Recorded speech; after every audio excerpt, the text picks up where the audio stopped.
जिस भाई को मैंने 15 साल पहले खो दिया था, वो अचानक वापस आ गया। 15 साल पहले मेरा भाई अचानक गायब हो गया था। हमने उसे हर जगह ढूंढा, लेकिन वो कभी नहीं मिला। और फिर एक दिन वो अचानक हमारे दरवाजे पर खड़ा था।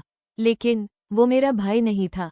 मेरा नाम सिया है और मेरे बचपन की सबसे बड़ी याद मेरे भाई आरव से जुड़ी हुई है। हम दोनों हर समय साथ रहते थे। लेकिन एक दिन वो स्कूल से घर वापस ही नहीं आया। उस दिन के बाद हमारी जिंदगी बदल गई। पापा ने हर जगह तलाश की, पुलिस, पोस्टर, हर कोशिश, लेकिन आरव कभी नहीं मिला। मम्मी हर रात रोती थी और धीरे धीरे हमने मान लिया कि वो अब कभी वापस नहीं आएगा। लेकिन 15 साल बाद जो हुआ, उसने हमारी जिंदगी फिर से बदल दी। एक दिन दरवाजे की घंटी बजी। मैंने दरवाजा खोला और सामने एक लड़का खड़ा था। उसने मुझे देखा और धीरे से कहा, सिया, मैं आरव हूँ।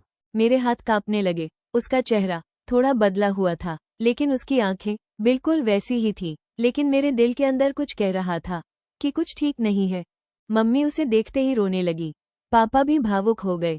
घर में जैसे खुशियों की लहर आ गई। सबको लगा आरव वापस आ गया, लेकिन मुझे कुछ अजीब लग रहा था। वो कुछ चीजें भूल चुका था। उसे हमारे बचपन की बातें याद नहीं थी। उसे घर का कुछ भी ठीक से याद नहीं था। जब मैंने पूछा तो उसने कहा, मुझे सब याद नहीं है। और फिर मैंने वो देखा जिसने मेरा शक यकीन में बदल दिया। एक दिन मैंने उसके हाथ पर एक निशान देखा, लेकिन वो निशान मेरे असली भाई के हाथ पर कभी नहीं था। अब मुझे यकीन हो गया, ये मेरा भाई नहीं है। मैंने चुपचाप उसकी हर हरकत पर नजर रखनी शुरू कर दी। लेकिन मुझे नहीं पता था कि मैं जिस सच के करीब जा रही हूँ, वो और भी डरावना है। एक रात मैंने उसे फोन पर बात करते हुए सुना। वो कह रहा था, हाँ, मैं घर के अंदर आ चुका हूँ। अब अगला कदम जल्दी उठाना होगा। मेरे पैरों तले जमीन खिसक गई। वो कौन था? वो हमारे घर में क्यों आया था? अब ये सिर्फ शक नहीं था, ये खतरा था। और फिर मुझे असली सच्चाई पता चली। मैंने उसके कमरे में जाकर उसका बैग चेक किया। अंदर कुछ कागज थे और एक फोटो। उस फोटो में मेरा असली भाई किसी और के साथ खड़ा था और पीछे लिखा था, टारगेट फैमिली। अब सब साफ था, ये लड़का किसी गैंग का हिस्सा था। उसे हमारे घर में घुसने के लिए भेजा गया था। लेकिन क्यों? उसका असली मकसद जानकर मैं अंदर से हिल गई। पता चला हमारे पापा का एक पुराना दुश्मन था और वो बदला लेना चाहता था। इसलिए उसने एक लड़के को ट्रेन किया, उसे हमारे असली भाई की तरह बनाया और उसे हमारे घर भेज दिया।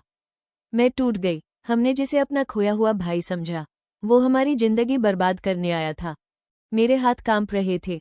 मुझे समझ नहीं आ रहा था, क्या करूं? पापा को बताऊं या पहले पक्का सबूत जुटाऊं? लेकिन तभी पीछे से आवाज आई।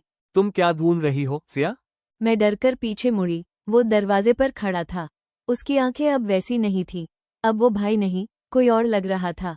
मैंने हिम्मत करके कहा, तुम मेरे भाई नहीं हो, है ना? कुछ सेकंड तक वो चुप रहा। फिर हल्की सी मुस्कान आई और उसने कहा, तुम बाकी लोगों से ज्यादा समझदार निकली। मेरे पैरों तले जमीन खिसक गई। उसने खुद मान लिया। हाँ, मैं आरव नहीं हूँ। मुझे यहाँ भेजा गया है तुम्हारे पापा से बदला लेने के लिए।